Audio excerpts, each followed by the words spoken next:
Ассалаумағалейкум, қазақ елі. Наурыз мерекелеріңіз құтты болсын, денсаулықтарыңыз мықты болсын, той тойғылассын. Мен Болатқан Сайфоллаұлымын. Ассалаумағалейкум.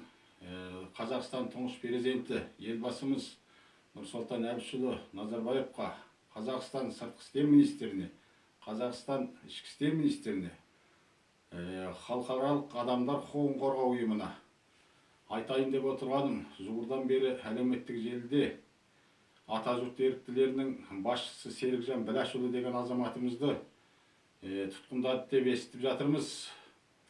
Осы азаматымыз Қытайда қазіргі жүріп жатқан мұсылмандарға, қазақтарға фашистік саясатын әшкерлеп әлемге паш етті.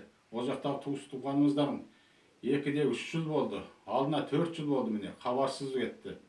Соның бәрін әлемге әшкерлеп жатқан азаматымыз болатын. Енді бұл азаматымызды қалай екенін білмеймін, тұтқындады деп естідік.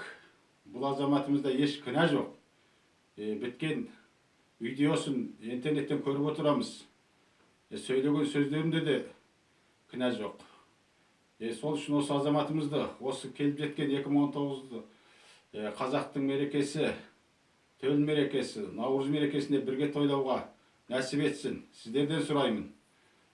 Той тойғылассын. Серікжан Біләшұлы бостандыққа шығарылсын. Бар.